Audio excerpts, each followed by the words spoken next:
नमस्कार बच्चों, आज हम करने जा रहे हैं सूर्यकांत त्रिपाठी निराला की कविता बादल राग का प्रश्नाभ्यास। इससे पहले हम बादल राग कविता की व्याख्या एक्सप्लेनेशन कर चुके हैं। आज हम प्रश्न उत्तर पर चर्चा करेंगे। पहला प्रश्न है, अस्थिर सुख पर दुख की छाया। पंक्ति में दुख की छाया किसे कहा गया है और क्यों?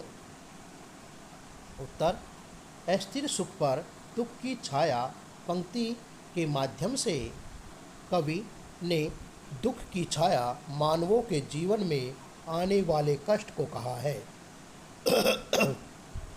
कवि के अनुसार इस संपूर्ण संसार में सुख कभी भी स्थायी नहीं होता। सुख एवं दुख ईश्वर के दिए गए उपहार हैं जो आते जाते रहते हैं। इसलिए कवि कहता है कि उन सुखों पर सदा उन दुख ऐसे मंडराते रहते हैं जैसे बादल मंडराते रहते हैं।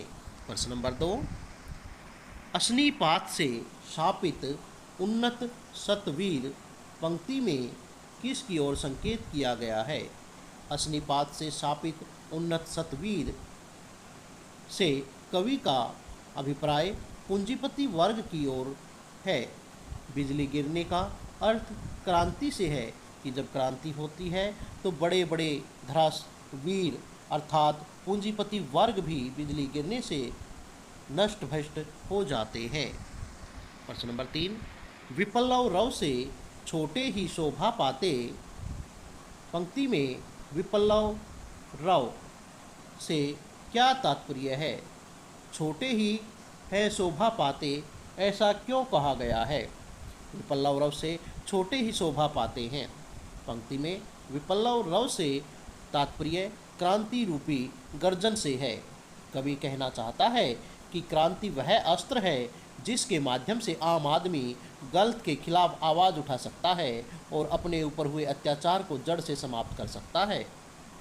प्रश्न नंबर 4, बादलों के आगमन से प्रकृति में होने वाले किन किन परिवर्तनों को कविता में रेखांकित किया गया है?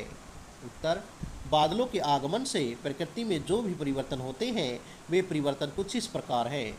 बादल गरजते हुए वर्षा करते हैं। नंबर 2, वर्षा के उपरांत ही इस संपूर्ण पृथ्वी में पौधे नए रूप में खिल उठते हैं।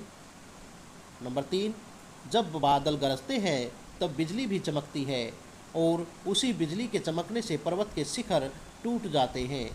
नंबर 4, अत्यंत गर्मी के कारण जब प्राणी उदास हो जाते हैं ऐसे समय में वे बादल को देखकर खुश हो जाते हैं।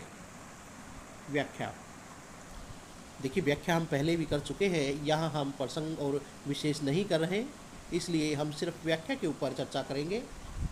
तिरती है समीर सागर पर अस्थिर सुख पर दुख की छाया, जग के दग्ध हृदय पर निर्दयी विपल्लव की पलवित माया।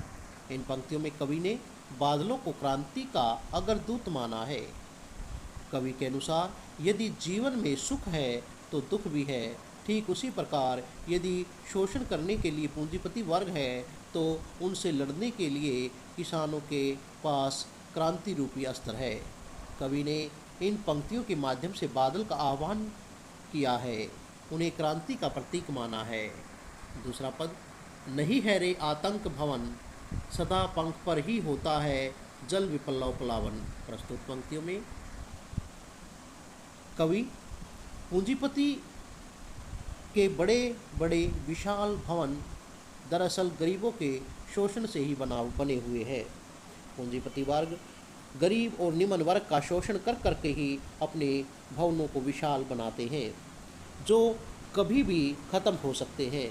इन पंक्तियों के माध्यम से कवि ने पूंजीपति वर्ग के ऊपर कटाक्ष किया है।